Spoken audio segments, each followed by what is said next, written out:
que podría verse un poco más complejo. De repente, si es que se tiene en consideración esta nueva forma de evaluación que me han comentado, podría verse más complejo aún. Por ende, es muy importante que si tienen alguna duda la digan y si algo no llegan a entenderlo, vean la grabación o vean el material que se les va a pasar, no se preocupen, para que puedan entender mejor el tema, ¿no? Antes de eso voy a mandarles por el aula virtual el material que usaremos en la clase. Listo, a ver. Ya, listo. Que sería básicamente todo lo que es filtración, rafracción y secreción. Empezando primero por lo que es la filtración, o ya en general, para que, recordando también lo que vimos en renal antes de su examen, eh, básicamente la fisiología renal está principalmente basada en lo que son las mismas características estructurales de la nefrona. Digamos, la filtración, que es la primera parte, eh, por ejemplo, podemos ver en esta imagen de acá. La filtración es esa primera parte, para que lo tengan ya como un concepto básico, en donde todo lo que viene por la arteriola aferente, que es la arteriola que llega finalmente al glomérulo renal, pasa, ¿no? Todo es, por así decirlo, filtrado, es pasado de un lugar a otro, ¿no? De un espacio a otro, para que continúe el contenido de esa sangre y pase al riñón, ¿no? Y sabemos que en el riñón es que por parte de la nefrona se dan diferentes procesos para que esto se forme en la orina y la orina pueda ser excretada, ¿no?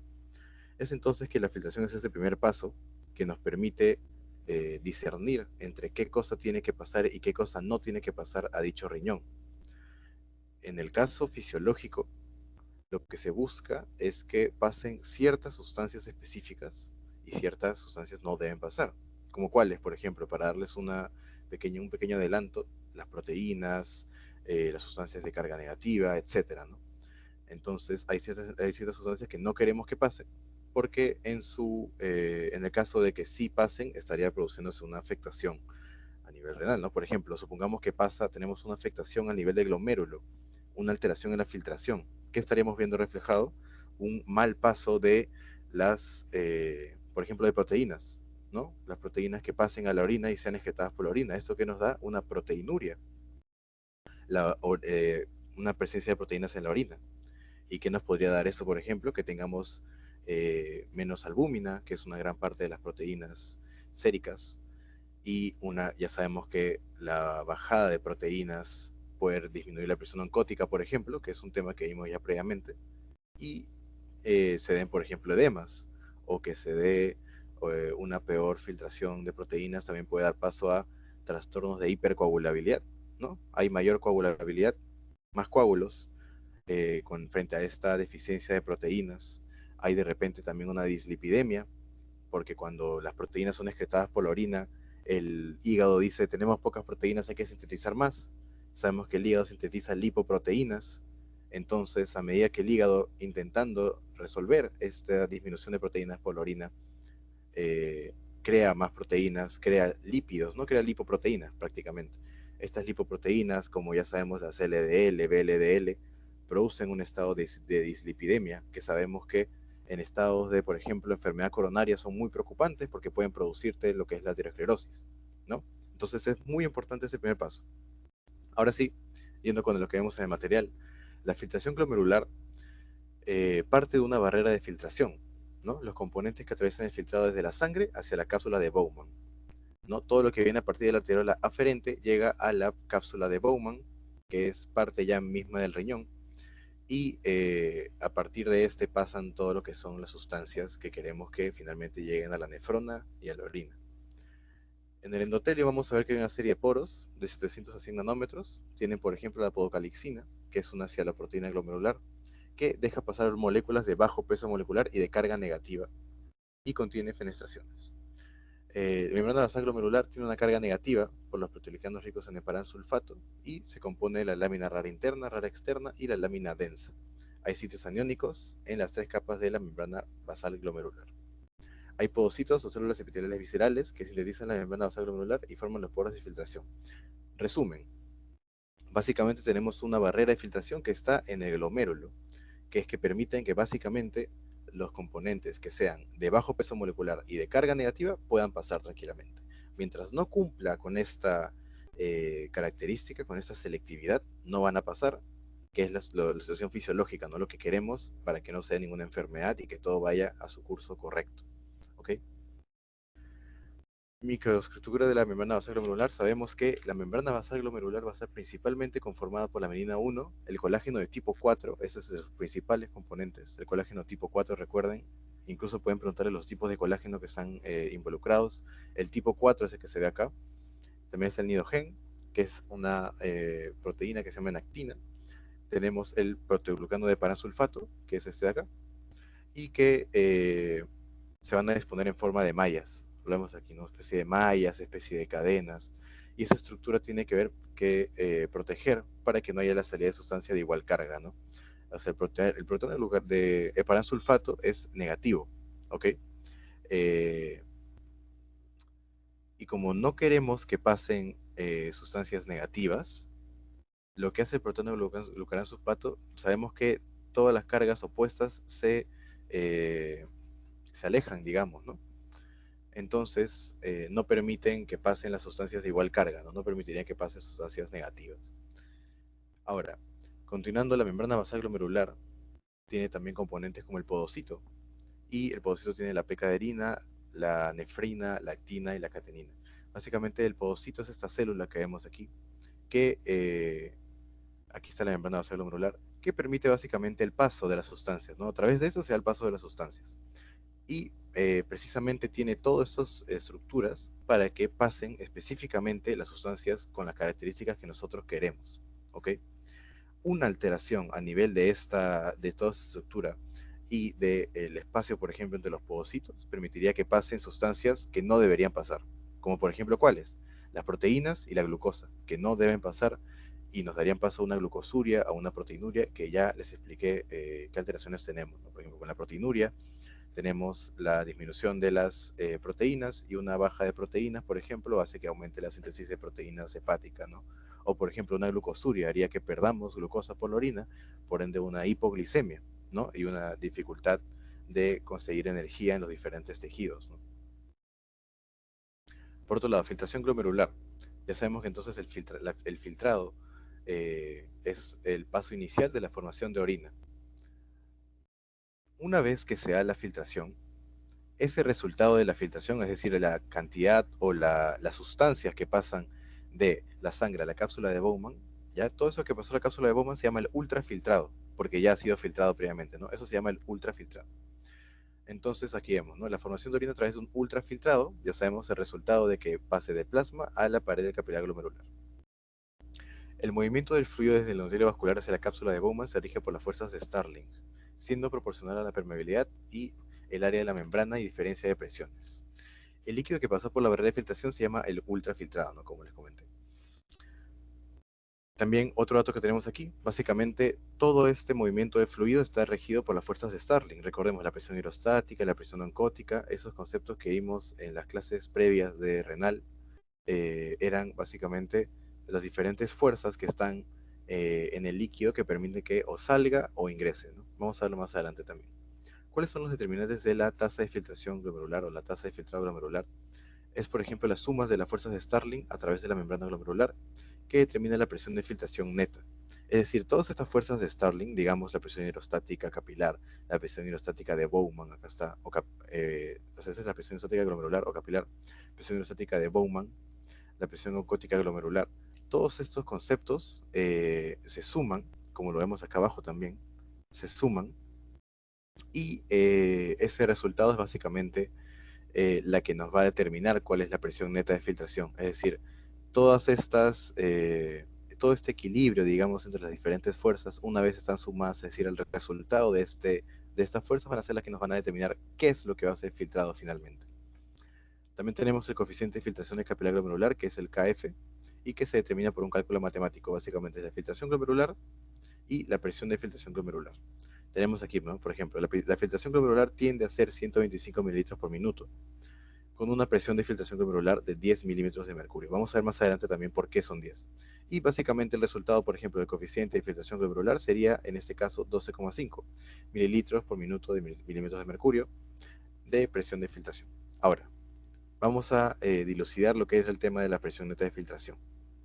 Ya sabemos entonces que la presión neta de filtración va a ser el resultado de toda la suma de las fuerzas de Starling. ¿Qué tenemos en las fuerzas de Starling, por ejemplo? ¿Y por qué era 10, como les mencioné aquí? ¿Por qué es 10? Hay que ver las fuerzas de Starling. Tenemos la presión hidrostática, que es la que depende de la presión arterial. Recordemos que la presión hidrostática era la que invitaba al líquido a pasar desde el interior hacia el exterior. Esa fuerza es de 60 milímetros de mercurio. Ahí tenemos nuestro primer valor. 60, aquí también se ve en esta fórmula de acá, 60. Es una fuerza que favorece la filtración, ¿no? Que favorece que salga el líquido del intravascular al exterior. Por otro lado tenemos la presión oncótica. La presión oncótica se opone a la filtración, ¿ok? Por ende, en vez de ser una adición, sería una resta, porque se está oponiendo a esta primera fuerza de 60 milímetros de mercurio, que es la presión hidrostática. Como la presión oncótica se opone a la filtración, estaríamos contándolo como una resta, ¿ok? Y tenemos también la cápsula de Bowman, que también tiene una presión hidrostática, ¿ok? Pero eso está en la cápsula de Bowman. Por ende, como sabemos que la presión hidrostática lo que busca es que salga el líquido, en este caso, ¿qué vamos a ver? Que se va, en realidad, en vez de, o sea, a pesar de ser hidrostática, se opone a la presión hidrostática glomerular, porque mientras esta busca que salga del intravascular al glomérulo o a la cápsula de Bowman, la presión hidrostática de Bowman busca que salga de este espacio de la cápsula de Bowman hacia la sangre. Prácticamente lo que busca es que regrese a la sangre, entonces está oponiendo, a pesar de ser hidrostática. Por ende, como también es una oposición a la filtración, es decir, a la salida del líquido desde el intravascular hacia la cápsula, también se está oponiendo a esto, también se cuenta como una resta. Finalmente, ¿qué tenemos entonces? Una presión hidrostática de 60 milímetros de mercurio, que ya sabemos que es la que busca que salga el líquido del intravascular al glomérulo, a la cápsula de Bowman, y le restamos lo que se oponen. ¿Quién se opone primero? Se opone la presión hidrostática de Bowman, que es de 18, primera resta. ¿Y quién se opone después? La presión oncótica glomerular, que busca que regrese todo ese líquido, es decir, que no salga. También se resta. ¿Cuál es el resultado entonces? Finalmente 60 menos 18 menos 62, 10 milímetros de mercurio, y por eso la presión neta de filtración, es decir, la suma, entre comillas, o el resultado de todas las fuerzas es de 10 milímetros de mercurio, la presión neta de filtración. Okay. ¿Por qué llamamos suma? En realidad no es una suma porque no estamos sumando, estamos restando, pero es una suma algebraica. Básicamente se refiere a que es un resultado de todas las fuerzas presentándose a la misma vez, ¿no? De todas las fuerzas que están a favor, que favorecen la filtración, y las fuerzas que se oponen a la filtración. Fuerzas que favorecen la filtración, ¿cuáles son? Y vamos a verlo acá adelante. Las fuerzas de Starling, hay unas fuerzas que favorecen la filtración, o sea, que hacen que salga del intravascular a la cápsula de Bowman, y tenemos una fuerza que se opone a la filtración, es decir, una fuerza que hace que todo el líquido que intenta salir regrese a su sitio, regrese al intravascular, y por ende se oponen a la filtración. ¿Cuáles son las fuerzas que favorecen? Ya sabemos, ¿no? La presión hidrostática, que busca que salga del intravascular a la cápsula de Bowman.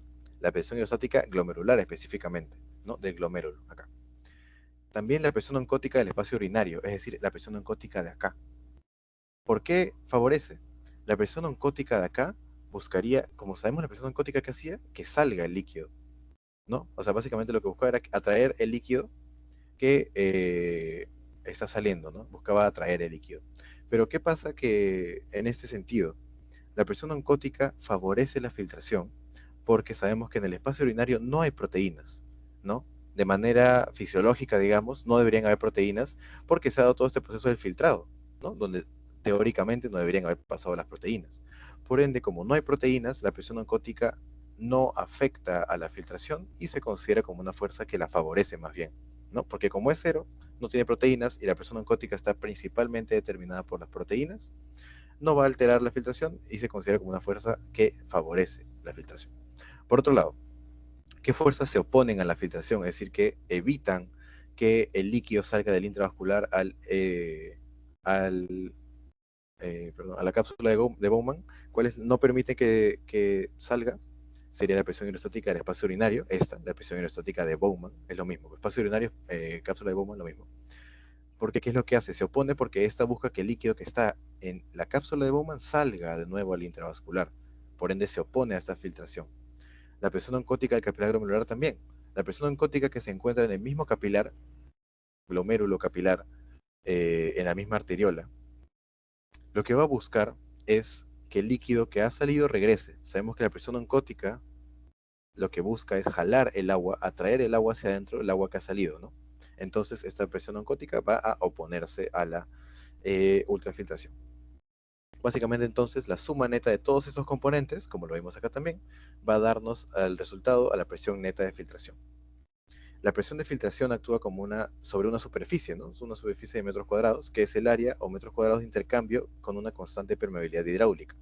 Y esto ocasiona la tasa de filtración glomerular por minuto o BFG por minuto. Básicamente, lo que vemos aquí es que todo este equilibrio, toda esta dinámica de fuerzas de Starling que están interactuando, van a producir a lo largo del tiempo una tasa de filtrado glomerular, ¿no? Una tasa, digamos, una medición de todo lo que está siendo filtrado, ¿no?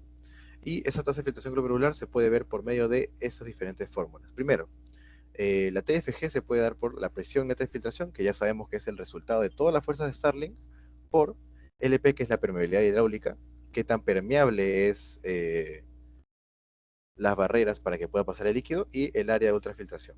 Esa sería una forma de, por ejemplo, sacar la tasa de filtrado glomerular, ¿no? Ya sabemos, entonces, para resumir, presión neta de filtración, que sería básicamente el resultado o la suma algebraica de todas las fuerzas las fuerzas de Starling que se intervienen. Claramente la permeabilidad hidráulica, que tanto está permitiéndose el paso de las sustancias, y el área de ultrafiltración, qué tanta área hay para que se dé todo este proceso de ultrafiltración. Finalmente eso daría paso a la tasa de filtrado glomerular. Otra forma de sacar este mismo valor, ¿cómo podría ser? Igual con la presión de filtración neta, ya sabemos entonces que es el resultado de todas las fuerzas de Starling interactuando a la vez, y el coeficiente de filtración, que es lo que les mencioné arriba, que estaba acá. Si multiplicamos esta presión por el coeficiente de filtración, también tenemos la tasa de filtrado glomerular. Para hacer un recuerdo, ¿qué era el coeficiente de filtración? Era la filtración glomerular, qué tanto se estaba filtrando por minuto, 125 metros por minuto, sobre la presión de filtración glomerular, que tendía a ser 10 milímetros de mercurio en una situación fisiológica, en una situación normal. Sabemos que era de 10 milímetros de mercurio. ¿Ok? Entonces, esa coeficiente de filtración multiplicado por la presión de filtración nos daría paso a la tasa de filtrado glomerular. Ahora sí, ¿qué factores pueden reducir el filtrado glomerular? Ya vimos cuáles son los que básicamente intervienen en la filtración glomerular, las fuerzas de Starling, etc. Ahora, ¿cuáles son las que disminuirían el filtrado glomerular? Por ejemplo, una resistencia arteriolar eferente con un incremento de la filtración glomerular. Para esto y todo este tema de las arteriolas aferentes y eferentes, tenemos una imagen aquí. Y también más adelante me parece que también vamos a llegar a verlo, si no es que lo ven ustedes con mis compañeras que van a continuar con la clase. Pero básicamente a nivel del riñón tenemos arteriola aferente y eferente. La arteriola, vamos a ver si podemos buscar una imagen. Ahí, imágenes. Ya, aquí por ejemplo. Aquí tenemos una arteriola aferente y una arteriola eferente. Aquí también, ¿no? Y es una imagen que también les voy a mostrar más adelante. Tenemos, por ejemplo, ¿no? ¿Qué es lo que nos dice en la teoría? Si hay una resistencia arteriolar eferente, o sea, una vasoconstricción eferente, va a haber un incremento de la filtración glomerular. ¿Por qué? Si nosotros hacemos una vasoconstricción a nivel de la eferente, es decir, de la sangre que sale, si ponemos una vasoconstricción aquí, ¿qué va a pasar? Que la sangre va a salir más lento, porque está cerrado. Si está vasoconstriñido, la sangre o el flujo sanguíneo va a ser menor a ese nivel, por ende va a demorar más en salir. ¿En qué se traduce esta demora en la salida de la sangre? En que va a pasar más tiempo aquí, en el glomérulo, en el ovillo glomerular. Entonces, si pasa más tiempo acá, va a haber un mayor tiempo de filtración y por ende, ¿qué va a pasar? Va a haber un aumento de la tasa de filtración porque está más tiempo colocándose aquí. ¿Por qué? Porque está constreñido la arteriola eferente y sale con más dificultad, con más demora, con más trabajo y por ende se queda más tiempo en el ovillo glomerular. Ahora, otro concepto. Si hay una resistencia arteriolar aferente, es diferente, o sea, va a haber un diferente resultado, porque aquí la vasoconstricción va a estar aquí, en la arteriola aferente, es decir, la primera, ¿no? Sabemos que hay una aferente y la eferente, que es la que sale, la aferente es la que llega. La arteriola aferente, si es que la cerramos, ¿qué va a pasar? Como está constreñido acá, va a llegar menos sangre al ovillo. Llega con más dificultad, llega más lento. Por ende, si llega más lento, la arteriola aferente está vasoconstreñida, por ende el flujo sanguíneo es menor, va a llegar menos sangre al ovillo y ¿qué va a pasar con la tasa de filtrado glomerular? Va a disminuir, ¿no? Claro está, disminuye la tasa de filtrado glomerular porque está llegando menos sangre a este nivel. Entonces, cuando vemos la medición de cuánto está filtrándose finalmente, es menos cantidad, porque hay menos sangre que está llegando, ¿no? Ese es otro concepto importante. Ahora, habiendo dicho esto, ¿por qué otros conceptos o por qué otros factores podría llegar a disminuir el filtrado glomerular? Tenemos varios. Por ejemplo, cuando disminuye el cociente de filtración, por ejemplo, por nefropatías, por diabetes mellitus, por hipertensión, hay un menor coeficiente de filtración, ¿no? Este, KF, disminuye. Un aumento de la presión hidrostática de la cápsula de Bowman. Recordemos que tenemos dos presiones hidrostáticas, la de la cápsula de Bowman, la que está acá, y la presión hidrostática glomerular. Si aumenta esta presión hidrostática, ¿qué va a pasar? Disminuye la tasa de filtración glomerular. ¿Por qué? Porque es una fuerza que se opone. Aquí lo hice bien clarito. Si aumentamos una fuerza que se opone, hay mayor oposición a la filtración y por ende disminuye la tasa de filtrado glomerular, que es lo que vemos acá, ¿no? Disminuye. ¿En qué casos puede disminuir? Por una obstrucción de vías urinarias, por litiasis, por compresión extrínseca por un tumor maligno, etc. También lo vemos por un aumento de la presión oncótica capilar glomerular. Esta presión oncótica de aquí, sabemos que era una fuerza que se opone. Un aumento de una fuerza que se opone hace que disminuya la filtración, ¿no? Por otro lado, si disminuye la presión hidrostática del capilar glomerular, esta presión hidrostática que está acá, que supuestamente nos ayudaba, nos favorecía a la filtración, si está disminuida, este beneficio a la filtración va a estar disminuido también y por ende disminuye la filtración. Ahora, disminución de la resistencia vascular eferente, lo mismo.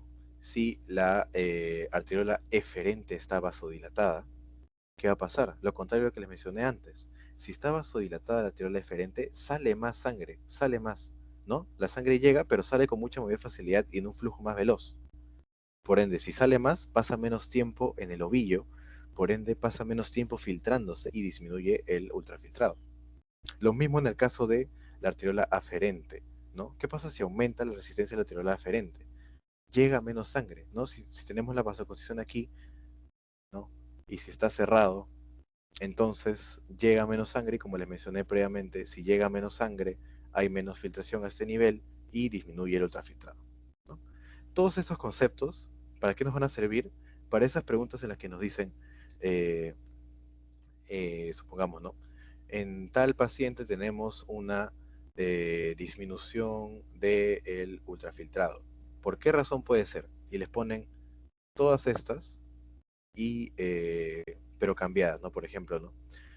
Dentro de estas tenemos una que es incorrecta, ¿no? Y te muestran todas estas de acá y justo acá te dicen disminución de la resistencia vascular aferente.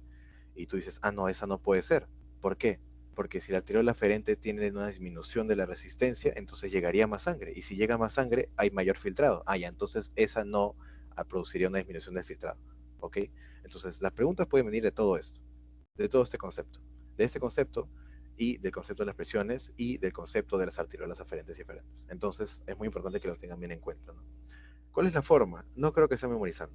Creo que la forma de entender esto es hacerse en su cabeza la imagen de qué pasa cuando se aumenta la vasoconstricción de tal arteriola, de cuando se vasodilata la otra, y básicamente utilizando la lógica, ¿no?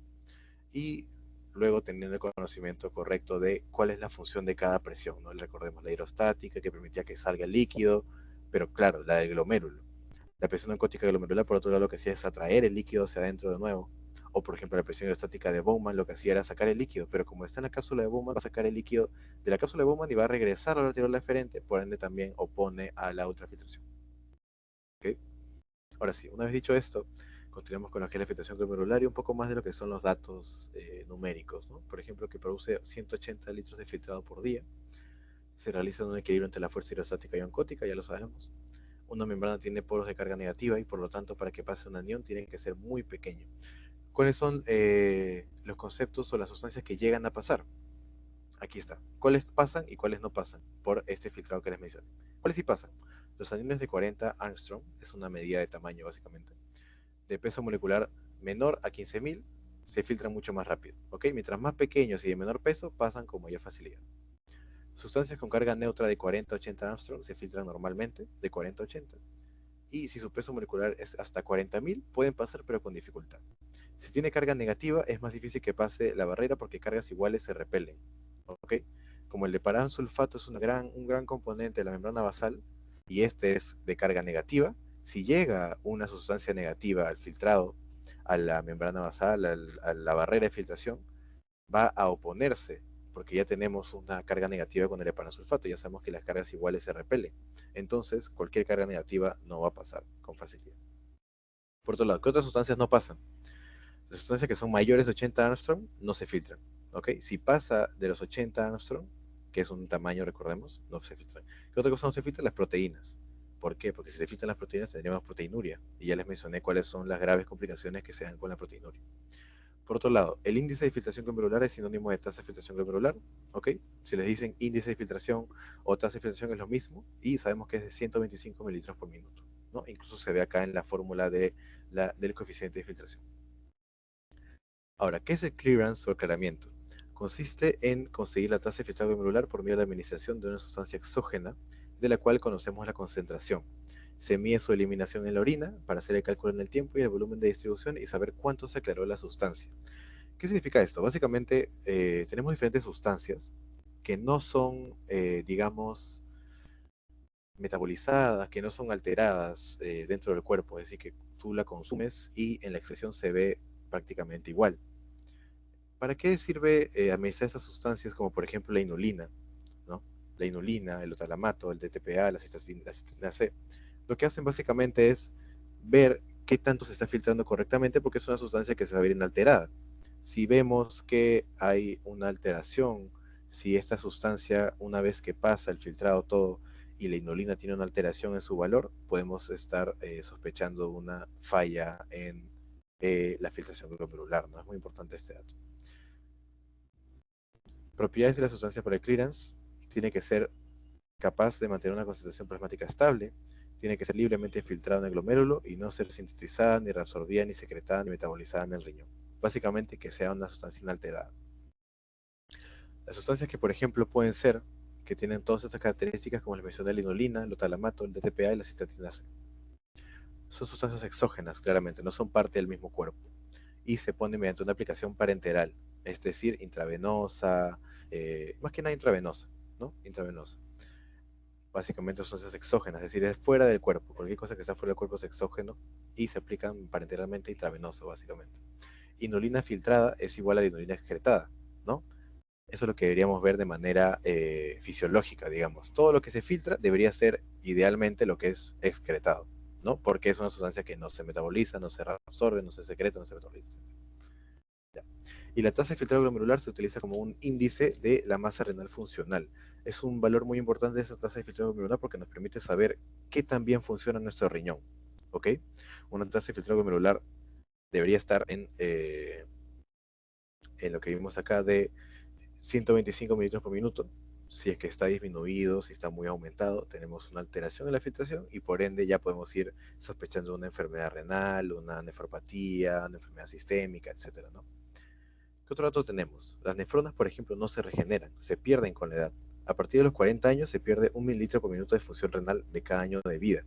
Por ende es que las patologías renales son tan importantes específicamente en la edad mayor, ¿no? Porque las nefronas no se regeneran, tienen una vida limitada, una vida fija, digamos, ¿no?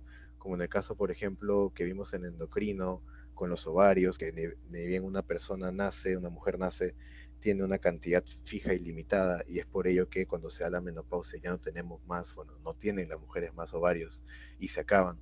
Lo mismo pasa con las nefronas no se regeneran. Por ende, uno nace con una cantidad de nefronas, a partir de los 40 años empiezan a disminuir las nefronas y como sabemos, las nefronas son la unidad funcional del riñón, por ende a menor cantidad de nefronas, menor función renal, específicamente 1 mililitro por minuto a cada año a partir de los 40 años. La tasa de filtrado glomerular nos sirve para corregir las dosis de drogas potencialmente nefrotóxicas, por ejemplo los antibióticos, los quimioterápicos, los antifúngicos, ¿ok? La tasa de filtrado glomerular. Ahora, es el ejemplo clásico del clearance. El clearance de inulina específicamente. La inulina era una de las sustancias, como les mencioné, que eran las que cumplían todas estas características. ¿Cuál? Concentración plasmática estable, libremente filtrado, no sintetizada, reabsorbida, ni secretada, ni metabolizada. ¿Ya? Una sustancia básicamente inalterada. La inulina filtrada debe ser igual a la inulina excretada, una situación fisiológica, una situación normal. La inulina filtrada debería ser igual a la tasa de filtrado glomerular por concentración de inulina en plasma. Y la inulina excretada va a ser igual a la concentración de inulina urinaria y el volumen de orina. ¿Ok? Básicamente es como se va a ir viendo el valor de la inulina. Por ejemplo, tenemos 1 miligramo por mililitro que entra en el filtrado y pasa al filtrado y en la orina debe aparecer igual, porque acabamos de decir que la inulina filtrada debe ser igual a la inulina excretada. Si te dicen, por ejemplo, en el examen, tenemos se hace un clearance de inulina en el paciente para ver su tasa de filtrado glomerular y vemos que se filtran 1 miligramo por mililitro. ¿Cuál debería ser el resultado de su inulina excretada? Entonces el resultado es, ya, yo me acuerdo que inulina filtrada es igual a inulina excretada, entonces la excreción debería ser igual 1 miligramo por mililitro. ¿Ok? Claro que ese es un ejemplo, ¿no? El valor de la inulina no necesariamente es 1 miligramo por mililitro, pero básicamente es para que entiendan el concepto. Luego, limitación. Como se tiene que administrar en infusión, se tiene que administrar de manera parenteral, es decir, intravenosa, puede ser limitado, puede ser más difícil al momento de hacer la práctica clínica, y aparte que no se utiliza en laboratorios, pero básicamente es bastante útil, ¿no? Es bastante útil. Pero, ¿por qué menciono las limitaciones? Porque esas son las que nos dan paso al siguiente concepto de clearance, que es el clearance de creatinina. Es otra sustancia y es la que más se utiliza para evaluar la TFG, incluso más que la inulina. La creatinina. ¿Pero qué tiene la creatinina de especial? Que es una sustancia endógena. ¿Ok? Es parte del mismo cuerpo, no es como la inulina, que es una sustancia exógena. La más práctica para medir el aclaramiento, porque es de producción endógena, es producto del metabolismo de la creatina muscular y es liberada al plasma con una tasa constante. Su concentración plasmática es estable y varía menos del 10% por día.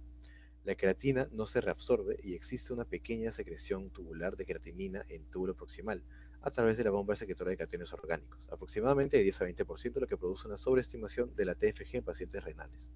¿Okay? Básicamente, en pacientes renales vamos a ver que va a haber una pequeña secreción de creatinina, por ende, al momento de realizar la evaluación en un paciente que es renal, hay que tener en cuenta este dato, ¿no? Puede haber un poquito más de cantidad de creatinina, digamos, pero no necesariamente va a significar que hay una patología, sino que simplemente hay una pequeña secreción tubular, ¿no? En el caso de la patología renal, una falla renal, va a aumentar esta secreción, que es pequeña, de 10 a 20%, pero va a aumentar. Por ende, ahí ya no sería recomendable medir el clearance, ¿no? Porque ya de por sí va a haber un aumento de la secreción, entonces el valor final que vamos a ver en el clearance excretado va a ser ya demasiado alterado en relación al clearance filtrado, que debería ser teóricamente lo mismo, ¿no?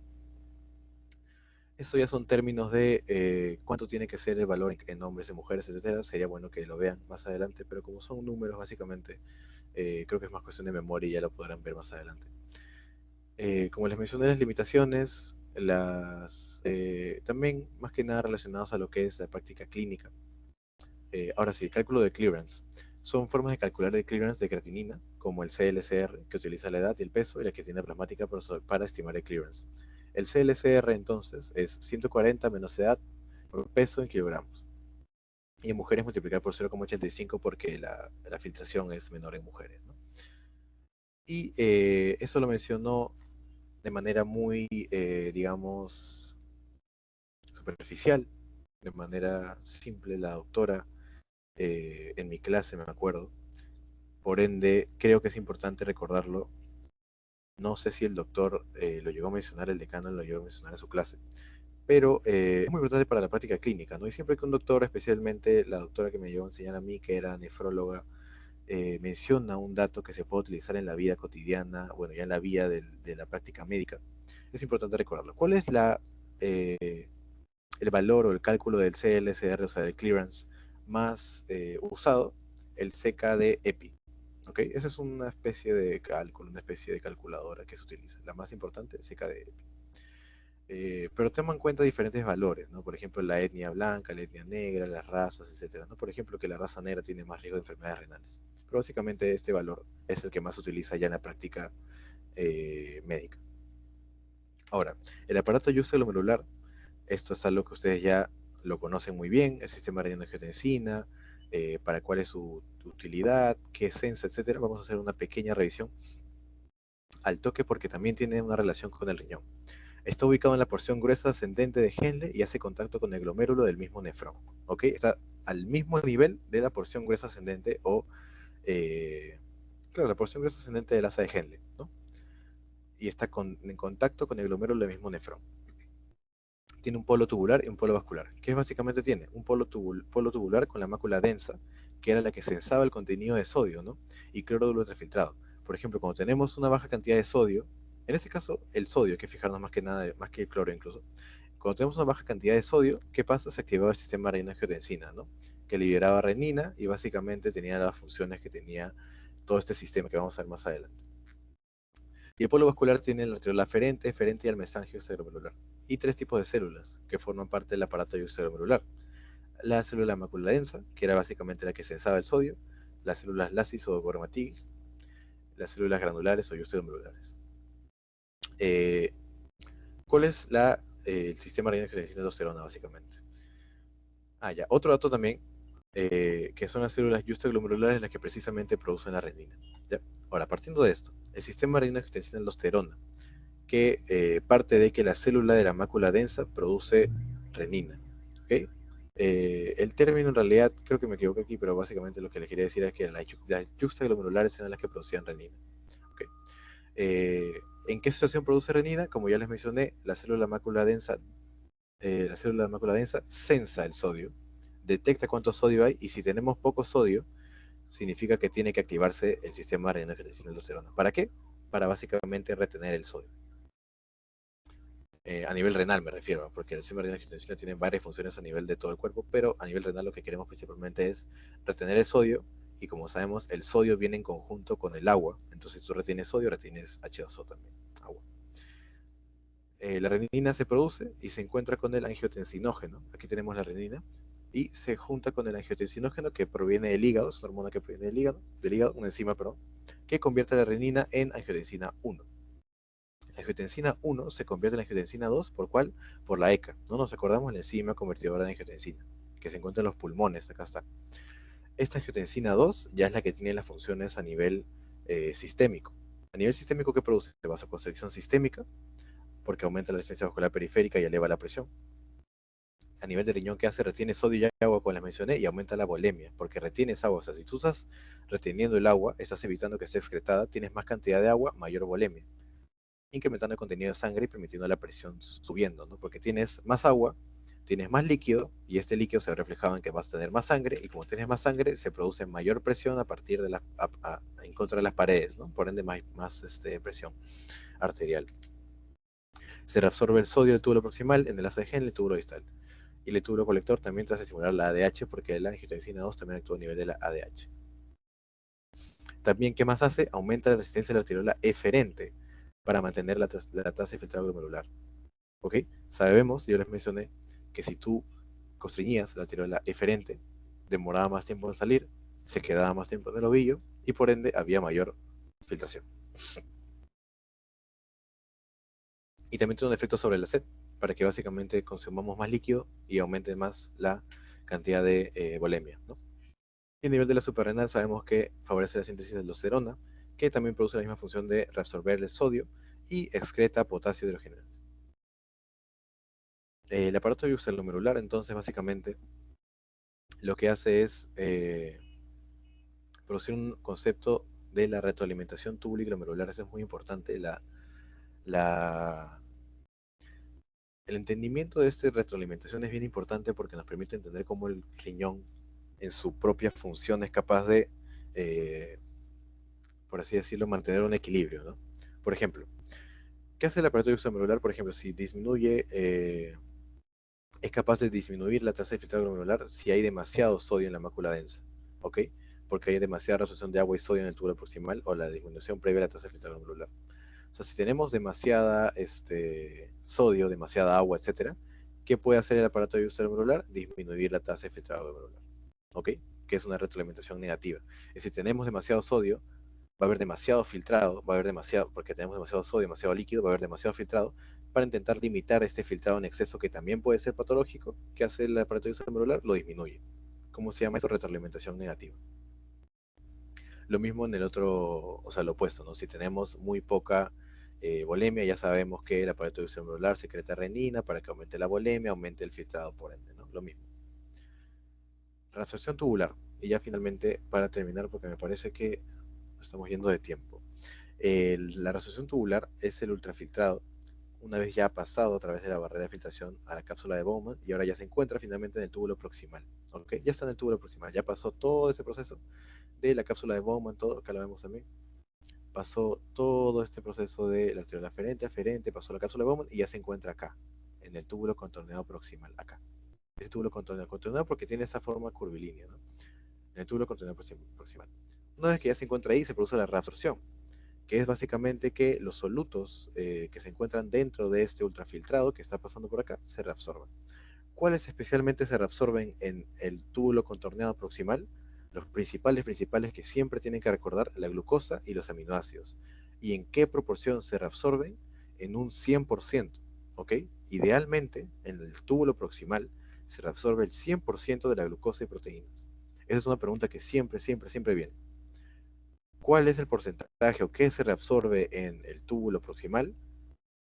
Claro que además del sodio, cloro, potasio, calcio, fósforo, diferentes solutos, lo que principalmente se reabsorbe en un 100% es la glucosa y aminoácidos. ¿Ok? Esa es la pregunta de cajón. Siempre es muy importante saber. Como se reabsorbe en gran cantidad los solutos, de los 180 litros que llegaban en este filtrado continuo, se llegan a reabsorber 17,8, perdón, 178,5 litros, o sea, casi el 99%, ¿no? Y básicamente es por ello que la orina al día es de 1,5 litros, ¿no? Porque al día, de todo lo que se llega a filtrar, se reabsorbe una gran cantidad y lo que no se llega a reabsorber es lo que se queda en la orina, ¿no? ¿Y cuáles son los mecanismos reguladores a este nivel? Por ejemplo, o sea, a nivel de todo lo que es la nefrona, ya en general, a nivel de la reabsorción, tenemos la angiotensina 2, que como les mencioné, ya básicamente lo que hacían era aumentar la reabsorción de sodio, también hacían que se secrete potasio. Recordemos que una vez tú reabsorbes sodio, el sodio viene en conjunto con el agua, digamos. Entonces, si reabsorbe sodio, disminuye también la cantidad de líquido, por ende disminuye, o sea, aumenta la volemia, ¿no? Porque está reabsorbiendo esa agua también. ¿Qué hace la angiotensina entonces? La angiotensina actúa sobre su receptor AT1, ¿ok? La angiotensina tiene dos principales receptores, el AT1 y el AT2. El AT2, olvídenlo, o sea, no tiene una función importante a ese nivel, ¿ok? Entonces, todo lo que hablemos de la angiotensina 2 va a ser básicamente su receptor AT1. ¿Okay? El AT2 tiene otro enfoque, tiene otra utilidad que no es considerable para esta clase. ¿Okay? Angiotensina 2 con su receptor AT1 lo que hace principalmente es reabsorber sodio y secretar potasio. Lo vemos aquí, por ejemplo. Ese es el túbulo distal, ¿no? Vemos la reabsorción de sodio. Esta es la luz tubular, es decir, básicamente lo que se va a ir por la orina, este lado de acá, va a irse por la orina. Y este otro lado es el líquido intersticial renal, es decir, lo que se reabsorbe, lo que llega de regreso al cuerpo, digamos, lo que no se va por la orina. Entonces lo que vemos acá, no, a la luz tubular llega el sodio, entonces por la bomba de sodio hidrogenión entra el sodio y sale el hidrogenión. Y también una vez ha entrado este sodio, el potasio también que se encontraba en el líquido intersticial sale para finalmente ser excretado. Entonces, ¿qué es lo que hace la angiotensina? Como les mencioné, reabsorbe sodio, secreta potasio. Hidrogeniones también. Y actúa, como vemos acá, a nivel de la angiotensina, en la angiotensina 2, a nivel de su receptor AT1. La reabsorción tubular, básicamente, ¿qué es lo que hace? Previene excesos de agua y sal, de H2O y de sodio, ¿no? Lo reabsorbe y como lo reabsorbe hay menos excesos de agua y sal. El 90% del filtrado es reabsorbido en el túbulo proximal y en el asa de Henle. Los demás segmentos de la nefrona son menos participativos en este aspecto de la reabsorción. Un cambio cualitativo final en la excreción urinaria ocurre en el túbulo distal y en el túbulo colector. Es decir, todo el proceso de la última parte, ya para cuando se va la orina, es principalmente en lo que es el túbulo colector, en el túbulo distal, que están principalmente también, creo que si hay una mejor imagen, acá está el túbulo colector, es el túbulo distal. A este nivel es donde principalmente se dan todos esos cambios ya para la orina, ¿no? Porque esto ya es, esta parte que se encuentra acá ya es finalmente lo que va a irse por la pelvis renal y se va a la orina, ¿no? En la vejiga. Entonces, todos estos cambios principales, los cambios cualitativos, donde está la secreción de potasio, hidrogenión, la resolución máxima de agua y sal, están en el túbulo distal y túbulo contorneado, túbulo colector, perdón, ¿ok? Todo lo que es la parte final relacionada a la excreción urinaria, estos dos segmentos. En un exceso de volumen, por ejemplo, cuando tenemos una alta hidratación, hay una disminución de la angiotensina 2 porque no queremos que se produzca toda esta respuesta de reabsorción para mantener la mayor volemia. No, ¿a qué no queremos eso? Por ende, cuando tenemos mucho volumen, disminuye la angiotensina 2 y se activa y también la norepinefrina que hace una función de vasoconstricción. Y se activa la dopamina y el péptido natriurético para la vasodilatación y facilitar la excreción del exceso de sodio. ¿Okay? Cuando tenemos mucho volumen, se produce el efecto contrario a lo que sucedería normalmente cuando hay poco volumen, que era todo ese sistema relleno de angiotensina. ¿Lo contrario qué es? En un exceso de volumen, lo contrario de todo eso, ¿cuál es? El péptido natriurético y la dopamina, que hacen vasodilatación y excreción de sodio. ¿Okay? Y en cuanto a los procesos tubulares, aquí vemos por ejemplo la reabsorción, que son las flechas hacia afuera, en los segmentos proximales, como les mencioné principalmente, también en gran parte en el asa de Henle, y la secreción, que son las flechas hacia adentro. Recordemos que la reabsorción es cuando del túbulo, o sea, de todo lo que está dentro de la nefrona, sale de vuelta al cuerpo, digamos, ¿no? En grandes rasgos sale de vuelta, bueno, se llama líquido intersticial renal, pero básicamente al cuerpo, se regresa a nosotros. Eso es reabsorción, se reabsorbe, lo reabsorbemos. Y la secreción es cuando lo que tenemos en el cuerpo se secreta a la luz tubular para que se vaya por la orina, porque todo esto tubo que está acá se va a ir por la orina. Entonces, todo lo que se encuentra acá y se mantiene acá se va a ir a la orina. Y todo lo que se reabsorbe se va a ir de regreso a nuestro cuerpo. ¿Ok? Esa es la secreción. Ahora, tipos de reabsorción. Tenemos reabsorción activa y pasiva. En grandes rasgos, la activa es por ATP y la pasiva es por difusión, ¿no? Por ejemplo, un transporte activo es la reabsorción de glucosa, porque interviene el ATP. Se da principalmente, como sabemos, en el túbulo proximal. Y una reabsorción pasiva va a ser una difusión de los solutos, claramente por mera diferencia de gradiente de concentración, ¿no? Ya sabemos que de mayor a menor concentración, eso se llama difusión y no necesitas energía. Ahora, ¿en qué caso tenemos reabsorción también en el agua? Por ejemplo, tenemos una reabsorción pasiva. Pero ¿cuál es un dato importante del agua? Que es al revés. En el caso del agua, como es un concepto diferente, que es el concepto de la ósmosis, en este caso el agua va a ir de menor concentración a mayor concentración. Eso es importante, ¿ok? Pero básicamente el agua es por difusión pasiva, es decir, por difusión, porque no hay energía, no hay ATP. Y, por ejemplo, la glucosa es un transporte activo secundario, en donde sí va a haber ATP porque es un transporte activo, necesita energía. Esto es lo mismo básicamente, sería bueno que lo revise más adelante. Y esto sería lo que sea en el túbulo proximal, en el asa de Henle, en el túbulo colector, ya de manera diferenciada en los diferentes segmentos que tenemos.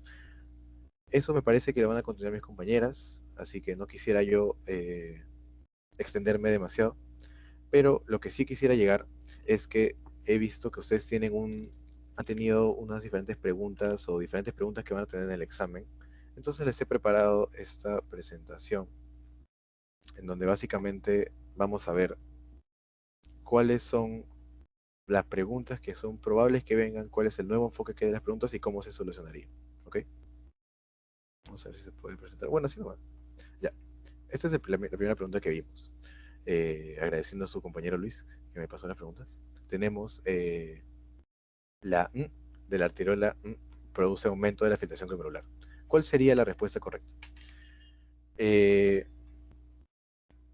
para este concepto hay que recordar la imagen que les presenté, ¿no? ¿Qué concepto o qué alteración, digamos, o qué función fisiológica produciría que aumente la filtración glomerular?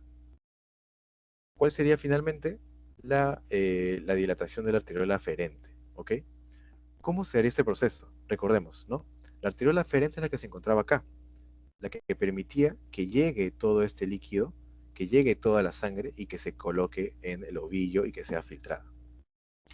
Por ende, Si queremos que aumente la filtración glomerular, ¿qué tendríamos que hacer con la arteriola aferente? ¿Cerrarla o abrirla? Abrirla, ¿no? Claro, porque si tú abres esta arteria, si la vasodilatas, hay mayor flujo y por ende llega más sangre al ovillo y hay mayor filtración. Entonces, esa es la respuesta correcta a la 3. La dilatación de la arteriola aferente produce aumento de la filtración glomerular. Ahora, ¿por qué no serían las demás? Contracción de la arteriola aferente, no. Porque si tú contraes la arteriola aferente, hay menos sangre que está llegando, está cerrada, llega menos sangre y por ende hay menos filtración. La dilatación de la arteriola eferente tampoco. La eferente no se puede dilatar. Si tú le estás, bueno, no se puede dilatar en este caso, porque si tú dilatas la arteriola eferente, significa que la sangre va a salir con mayor facilidad, porque hay mayor flujo sanguíneo saliendo, ¿no? Por la eferente, porque la eferente es la que sale. Entonces, eso no aumentaría la filtración glomerular. Habría disminución de la filtración glomerular porque la sangre que está acá pasa menos tiempo porque se va más fácil, ¿no? Y finalmente, de la dilatación, la contracción de la arteriola eferente también sería otro concepto que podía aumentar, ¿no? Aquí tenemos la contracción de la aferente, también podría aumentar la filtración glomerular. Es una segunda respuesta correcta. Porque si tú contraes la arteriola eferente, que es lo que vemos acá, si tú contraes esa arteriola, ¿qué pasa? La sangre llega aquí y pasa más tiempo en el ovillo. Pasa más tiempo en el ovillo, hay mayor filtración porque está contraída, ¿no? Entonces, una contracción de la arteriola eferente también aumentaría la presión y aumenta la filtración glomerular, ¿no? Porque dificulta la salida de sangre, básicamente. Esa era una pregunta y esa es la otra pregunta. Vamos a ver la primero así nomás, sin ver la respuesta, para ver si pueden seguirla conmigo, ¿no? Si la presión arterial media renal de una persona disminuye de 110 a 85, es decir, que la presión, recordemos que la presión normal este es 120 en la sistólica, supongo que aquí te habla de la sistólica nada más. La presión sistólica es de 110, bajo 85 tenemos una hipotensión. Se puede afirmar que, ¿qué ha pasado? Disminuyó la filtración glomerular, eh, podría ser, siguiente. Hay vasodilatación de la arteriola eferente. Si la arteriola eferente ha sido vasodilatada, significa que la sangre está saliendo más. Eh, si aumenta el flujo sanguíneo renal, pasaría que disminuye la presión. Se inhibe la liberación de renina. Eso creo que ya desde ahorita sabemos que no puede ser, porque la renina, cuando baja la presión, cuando sensa una disminución del volumen, una disminución de la presión, se activa la liberación de renina. Entonces, ¿cuál sería la respuesta correcta? Espero lo estén pensando. Y la respuesta correcta sería la A. Disminuye la filtración glomerular. ¿Por qué? Porque la filtración glomerular del riñón depende de la presión de la perfusión. Si cae la presión arterial media, se reduce la presión de entrada en el glomérulo. Es decir, lo que está ingresando al glomérulo está disminuyendo porque tenemos menor presión, lo que lleva a una disminución de la presión de filtración, por ende, y en consecuencia disminuye la tasa de filtración glomerular. Esa es la explicación. ¿Ok? La filtración, vamos a verlo acá en la imagen de repente. Dice, la filtración glomerular en el riñón depende de la presión de perfusión. ¿Ok? Si hay menor presión de entrada al glomérulo, llega con menos presión, lo que lleva a una disminución de la presión de filtración. ¿Ok? Una disminución de la presión de filtración disminuye la tasa de filtración glomerular. Recordemos que la presión de filtración era un valor importante para medir la TFG. ¿No? Acá está la presión de filtración. A ver si puede ser acá está. La presión neta de ultrafiltración. Si tenemos una menor presión arterial media, disminuye esta presión de filtración y por ende, como lo vimos acá, reduce el filtrado glomerular. ¿Vemos? O sea, literalmente la pregunta estaba acá. Esta pregunta, a ver, ¿dónde está? Acá. Esta pregunta estaba en este cuadrito que les hice. Entonces, es importante leerlo bien, ¿no? Otras razones por las cuales las cosas no son correctas. Por ejemplo, B. Vasodilatación arteriolar eferente. No es correcta porque el cuerpo va a buscar conservar la filtración glomerular mediante mecanismos como la constricción de la arteriola eferente por producto de la angiotensina, ¿no? Entonces, lo que buscaría el cuerpo sería aumentar su presión, cerrar esta arteria eferente para que esté más tiempo acá y aumentar. Entonces, en este caso de disminución de presión, no haría eso. O sea, la arteriola eferente no se abriría para que siga saliendo más sangre y empeore todavía la condición del paciente. Lo que haría sería cerrarse para que aumente la filtración, que haya más sangre filtrada, ¿no? ¿Por qué otra razón no sería, por ejemplo, la C? Aumenta el flujo sanguíneo renal, eso no es correcto, porque una presión que está bajando reduce el flujo sanguíneo renal y la perfusión se vería disminuida. ¿Liberación de la renina se inhibe? No. En este caso, a medida de compensación, aumentaría todo el sistema renina-angiotensina-aldosterona y por ende aumentaría la liberación de renina. Entonces tampoco es. Y por ende, la E no es la correcta porque ya vimos que La correcta es la A. Disminuye la filtración glomerular. Listo.